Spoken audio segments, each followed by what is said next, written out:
नमस्कार दोस्तों, कैसे हैं आप। उम्मीद करता हूँ आप भी अपने घर परिवार में स्वस्थ और अच्छे होंगे। आज की कहानी में देखेंगे राजा अकबर ने अपने एक सेवक को एक हुक्म दिया जो उसके लिए पहेली बन गया, और देखते हैं इस पहेली को कैसे सुलझाते हैं अकबर बीरबल। बादशाह अकबर एक सुबह उठते ही अपनी दाढ़ी खुजलाते हुए बोले, अरे कोई तुरंत।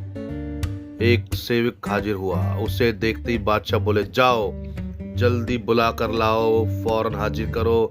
सेवक की समझ में कुछ नहीं आया कि किसे बुला कर लाएं, किसे हाजिर करें। बादशाह से पलटकर सवाल करने की तो उसकी हिम्मत ही नहीं थी। उस सेवक ने यह बात दूसरे सेवक को बताई, दूसरे ने तीसरे को, और तीसरे ने चौथे को। इस तरह सभी सेवक इस बात को जान गए और सभी उलझन में पड़ गए कि किसे बुला कर लाएं, किसे हाजिर करें। बीरबल सुबह घूमने निकले थे। उन्होंने बादशाह के निजी सेवकों को भाग दौड़ करते देखा तो समझ गए कि जरूर बादशाह ने कोई अनोखा काम बता दिया होगा जो इनकी समझ में से बाहर है। उन्होंने एक सेवक को बुलाकर पूछा, क्या बात है, ये भाग दौड़ किस लिए हो रही है। सेवक ने बीरबल को सारी बात बताई। महाराज, हमारी रक्षा करें, हम समझ नहीं पा रहे हैं कि किसे बुलाना है।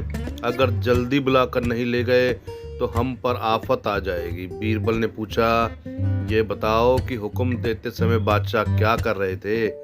बादशाह के निजी सेवक जिसे हुक्म मिला था उसे बीरबल के सामने हाजिर किया तो उसने बताया, जिस समय मुझे तलब किया उस समय तो बिस्तर पर बैठे अपनी दाढ़ी खुजला रहे थे। बीरबल तुरंत सारी बात समझ गए और उनके होठों पर मुस्कान उभर आई। फिर उन्होंने उस सेवक से कहा, तुम हज्जाम को ले जाओ।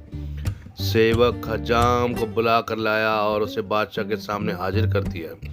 बादशाह सोचने लगे, मैंने इसे यह तो बताया ही नहीं था कि किसे बुला कर लाना है, फिर ये हजाम को लेकर कैसे हाजिर हो गया। बादशाह ने सेवक से पूछा, सच बताओ, हजाम को तुम अपने मन से लेकर आए हो या किसी ने उसे लाने का सुझाव दिया था।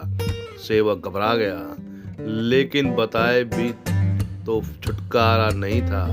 बोला, बीरबल ने सुझाव दिया था जहाँपना।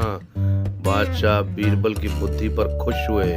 उन्हें नाज हुआ कि उनके दरबार में ऐसा मंत्री है। और कहानी आपको कैसी लगी, कैसी बीरबल की सूझबूझ लगी, तो कहानी को लाइक जरूर करें।